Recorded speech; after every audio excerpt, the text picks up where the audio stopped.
बिहार की सियासत की सबसे बड़ी परीक्षा आज से शुरू हो चुकी है। राज्य की 243 विधानसभा सीटों में से 121 सीटों पर आज पहले चरण का मतदान हो रहा है। करीब 3 करोड़ 75 लाख से ज्यादा मतदाता आज अपने वोट से ये तय करेंगे कि इस बार बिहार की सत्ता किसके हाथ में जाएगी। यह चरण कई मायनों में बेहद अहम है, क्योंकि पिछली बार यानी 2020 के विधानसभा चुनाव में इन 121 सीटों में से 63 सीटें विपक्षी महागठबंधन के पास गई थी, जबकि एनडीए यानी कि भाजपा और जेडीयू ने 55 सीटें जीती थी। इसलिए इस बार दोनों गठबंधनों के लिए यह चरण किसी अग्नि परीक्षा से कम नहीं है।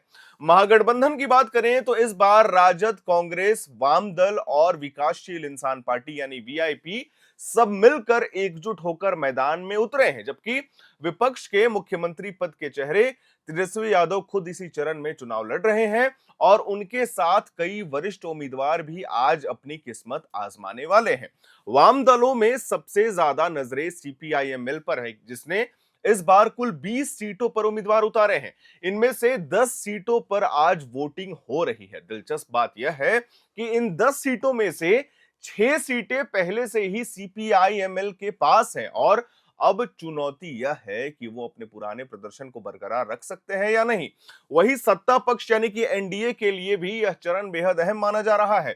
भाजपा और जेडीयू के साथ इस बार लोक जनशक्ति पार्टी रामविलास यानी एलजेपी आरवी भी मैदान में है।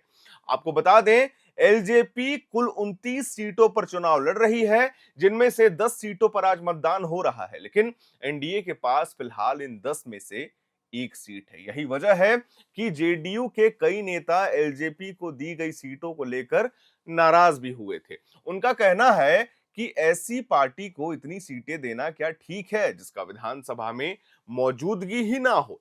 2020 की बात कर रहा हूं मैं। वहीं दूसरी ओर महागठबंधन में शामिल विकासशील इंसान पार्टी यानी वीआईपी के लिए भी यह चरण निर्णायक साबित हो सकता है। पार्टी ने कुल 15 सीटों पर उम्मीदवार उतारे हैं, जिनमें से 6 सीटों पर आज वोटिंग हो रही है। वीआईपी प्रमुख मुकेश सहनी को इस बार महागठबंधन ने उप मुख्यमंत्री पद का चेहरा बनाया है। अब यह देखना दिलचस्प होगा कि क्या मुकेश सहनी अपनी पार्टी के दम पर मतदाताओं को प्रभावित कर पाते हैं या नहीं कर पाते हैं। हम आपको यह भी बता दें कि पहले चरण में कई दिग्गज नेताओं की साख भी दांव पर है।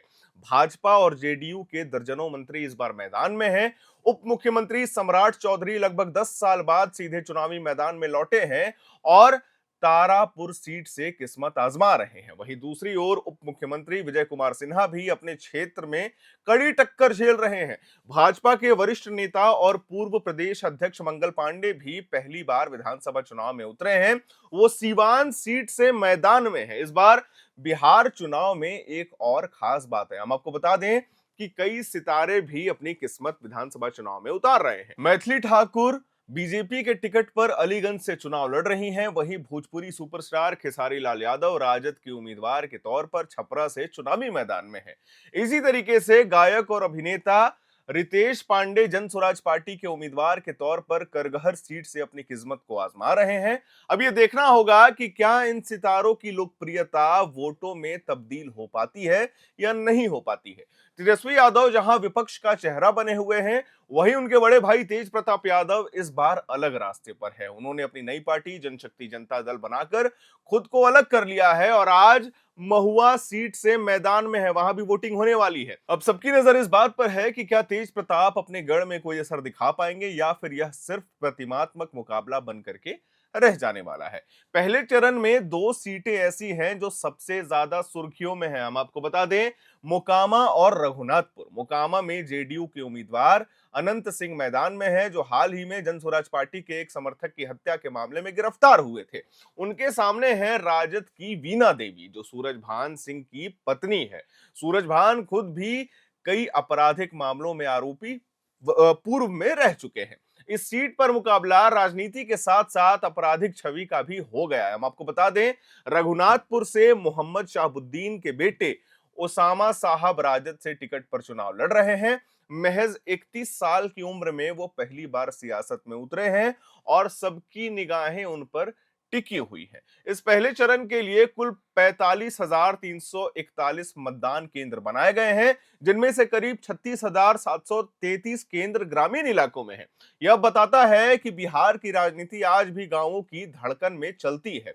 चुनाव आयोग के मुताबिक पहले चरण में कुल 3 करोड़ 75 लाख से ज्यादा मतदाता हैं। इनमें से 10,72,000 लोग नए वोटर हैं, जिन्होंने पहली बार वोट डालने के लिए नाम दर्ज कराया है। वहीं 18 से 19 साल के युवा मतदाताओं की संख्या 7,38,000 है। यानी बिहार की नई पीढ़ी भी इस बार सत्ता का भविष्य तय करने में बड़ी भूमिका निभा रही है। अब हम आपको यह भी बता दें, आज का मतदान बिहार की राजनीति की दिशा तय करने वाला है। यह सिर्फ एक चुनावी प्रक्रिया नहीं है, बल्कि सियासी रुझान का पहला संकेत होगा। क्या तेजस्वी यादव अपने वादों और नए चेहरों के दम पर जनता को फिर से जोड़ पाएंगे, या फिर नीतीश कुमार और भाजपा की जोड़ी एक बार फिर से सत्ता की गद्दी संभाल लेगी? इस सभी सवालों का जवाब अब जनता के वोट में छिपा हुआ है। शाम तक ईवीएम में बंद ये बटन ये तय करेगी कि बिहार की सियासत की अगली सुबह किसके नाम होगी। अगला चरण का जो वोटिंग होगा वो 11 नवंबर को होने वाला है। रिजल्ट 14 नवंबर को आएगा और ये तय करेगा कि आने वाला 5 साल बिहार की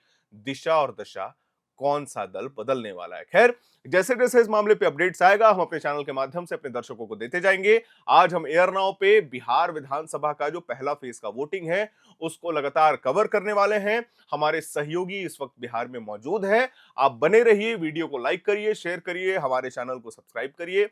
कैमरे के पीछे मौजूद है मेरी सहयोगी सुमन, मेरा नाम है हर्षित और आप देख रहे हैं एयर नाउ।